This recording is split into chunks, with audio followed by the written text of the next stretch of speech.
Urban Therapy with Sun752, and this is your daily go-getterism number 808 for December 19th, 2016. Tonight we're talking about being defiant for no good reason. Being defiant for no reason is the way that it seems for some people, but it's really like defiant for no good reason. Because there's really a reason for everything. Like when you start talking about defiance, you start talking about not wanting to do something or refusing to do something for a reason that you may not relate to others. Like you may not say the reason that you don't want to do something, or that you totally refuse to do something, or the reason that you're totally shutting down the idea or the notion or the question or the suggestion that you do something. But there is a reason for it. It just may be a reason that you're uncomfortable with verbalizing. Like maybe you don't want to tell anybody why you don't want to do something, but there's definitely a reason for it.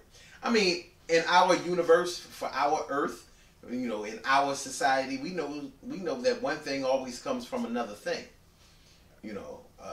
Even when we claim that when we're by ourselves, sometimes we take some time to just not think about anything. You're always thinking. Your brain is constantly working. It's constantly working.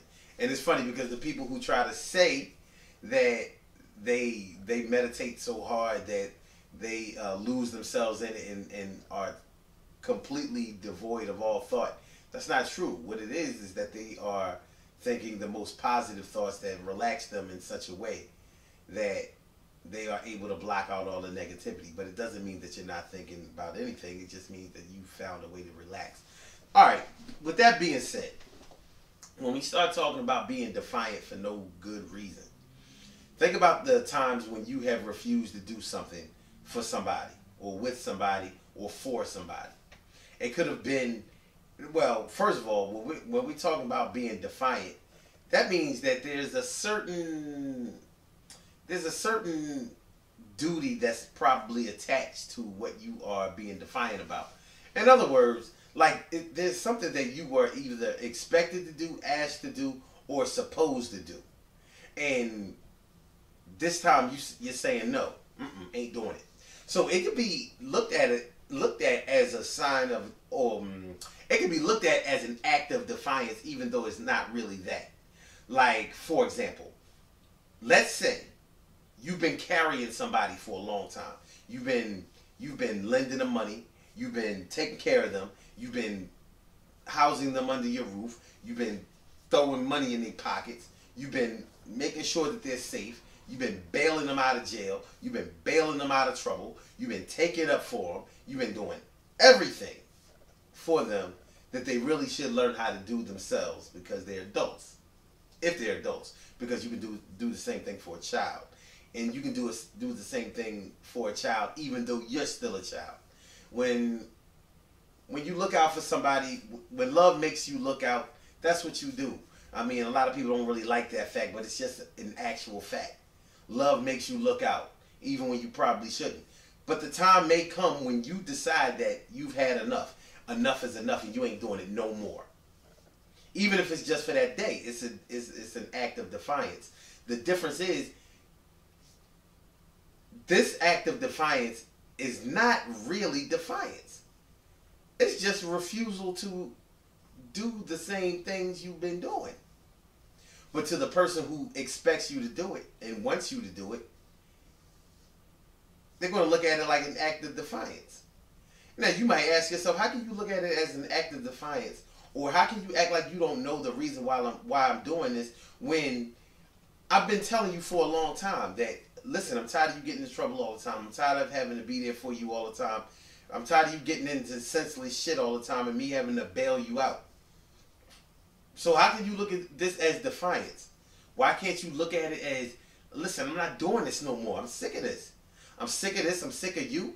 And I'm sick of always having to run around like a chicken with my head cut off trying to protect you. I have my own self to worry about. I have my own problems. I have my own family. I have my own relationships. I have my own, life to deal with. But I'm always running behind here trying to take care of you. You have become my life, and I'm not doing it no more. That's not exactly defiance. Defiance is more like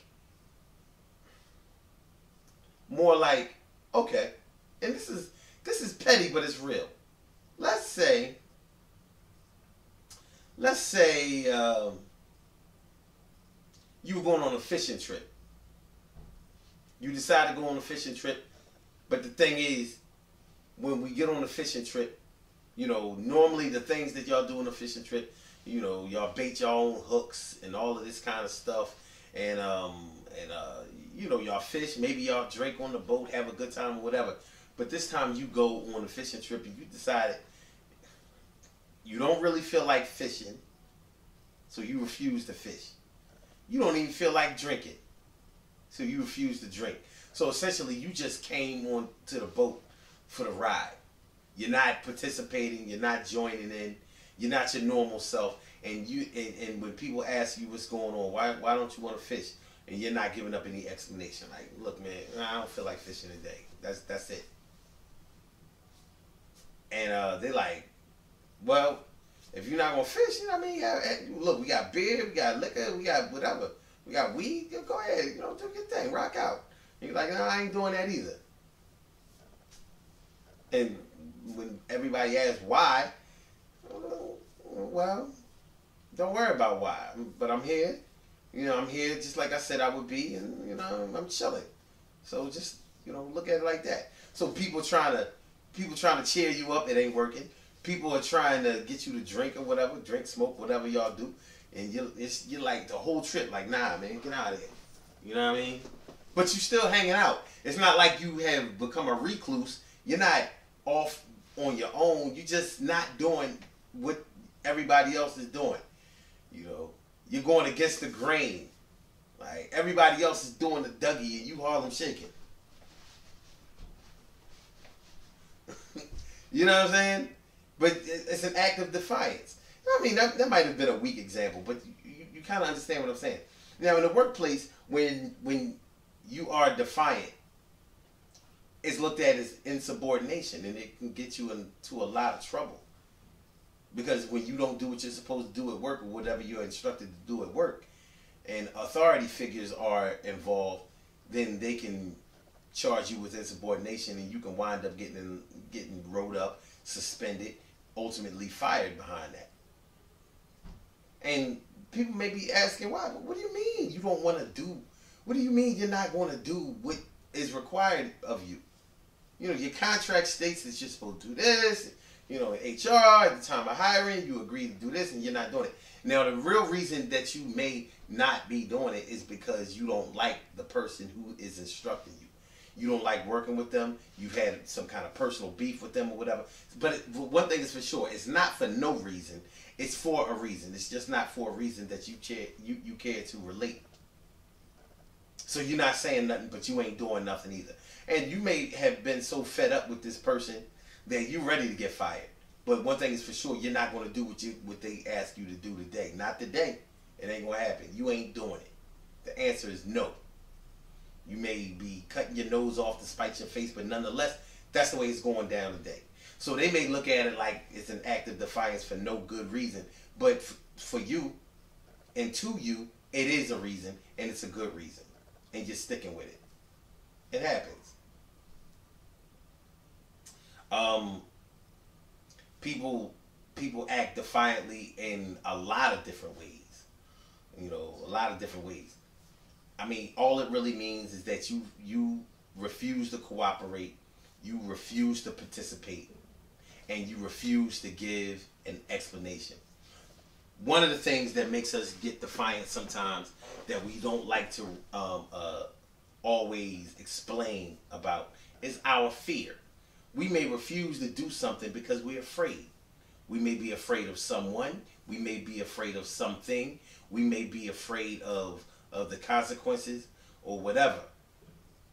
But that's often a reason that people may refuse to do something. Like, no, I'm not doing it. And because you are ashamed of being ridiculed for being afraid, you may not relate that. You may just say, well, I ain't going to say nothing, but I'm scared to death.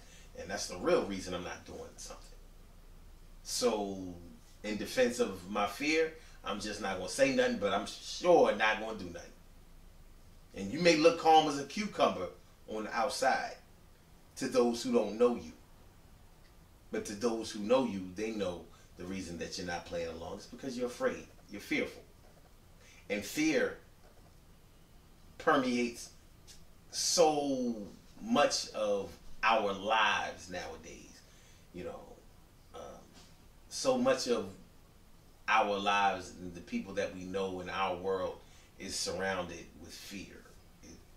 It has the ingredient of fear, like it's the main ingredient nowadays.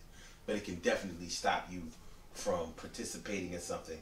It can stop you from growing and all that. And I know that I talk about people being fear and needing to conquer their fears and to confront their fears and get past them so you can learn and grow and all that. I know I talk about that stuff a lot.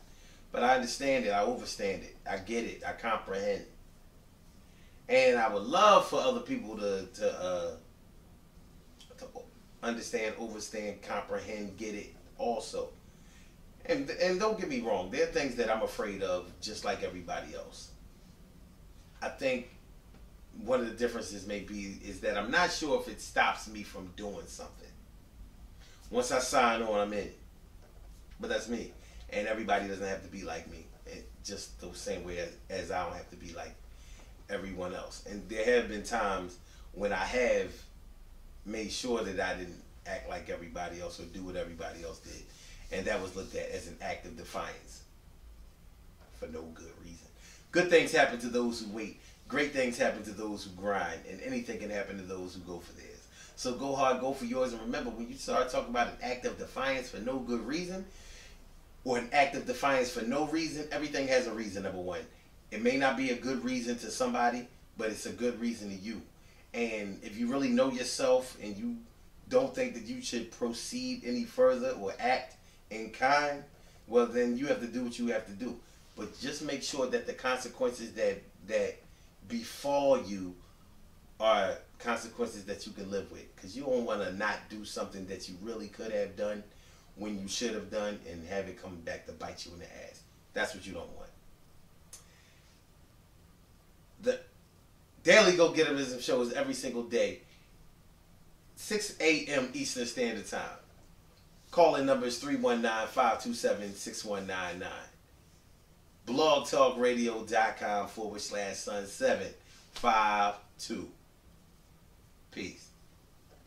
Holla at y'all later.